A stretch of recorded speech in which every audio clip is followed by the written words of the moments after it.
ध्यान से सुनिएगा, ये 4 लोग कौन हैं जिनके चरण घर में पड़ने से हमारे घर में सुख शांति आ जाता है।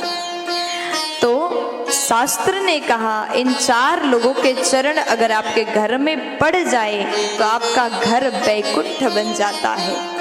सर्वप्रथम जामाता यानी दामाद, जमाई जो भी आपके भाषा में बोलते हो वही आप मान लीजिए, सोच लीजिए, ठीक है।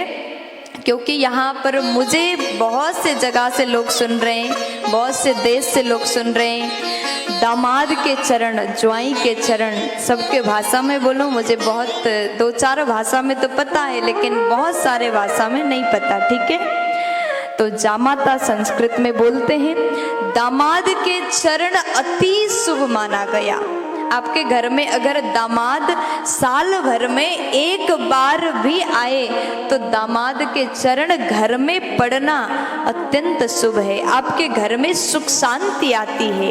इसलिए कभी दामाद का निंदा मत करो, जमाई का तिरस्कार मत करो, दामाद का सम्मान करो। लेकिन दामाद के बारे में उतना बोलने की जरूरत मुझे नहीं है, क्योंकि दामाद जी अगर घर में आते हैं तो उनके लिए अलग ही स्वागत किया जाता है, 56 भोग खिलाया जाता है, खूब सेवा किया जाता है। और पहले दामाद जी और दूसरे नंबर में ननंद।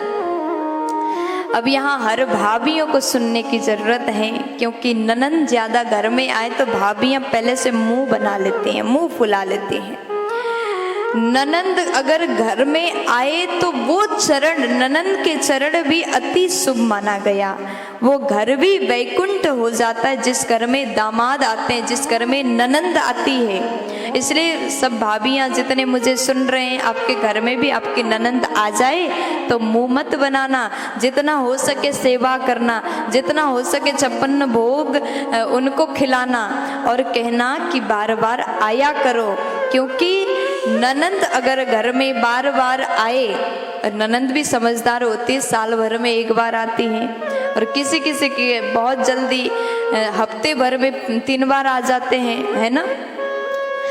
तो ननंद का सेवा करो, इनका चरण भी अति शुभ माना गया। तीसरे नंबर में कहा भांजा, ननंद के बेटा, भांजा के चरण भी अत्यंत शुभ है। घर में अगर भांजा आए तो भगाना मत, उनसे रूठ करके बात मत करना। भांजा के चरण भी आपके घर के लिए शुभ है, उनको भी घर में आना चाहिए। और चौथे नंबर में गुरुजन, महापुरुष, संत महापुरुष। संत महापुरुष के चरण जिस घर में पड़ता है वो साक्षात वैकुंठ बन जाता है। और संतों के चरण जिस घर में हो जाए वो घर के भाग्य खुल जाता है, उस घर के लोग धन्य हो जाते हैं जिस घर में संत का चरण आ जाता है, चरण पड़ता है। तो साल भर में संत अगर रोज रोज न आए तो कम से कम अपने गुरुजी को साल भर में एक बार जरूर घर में बुलाओ।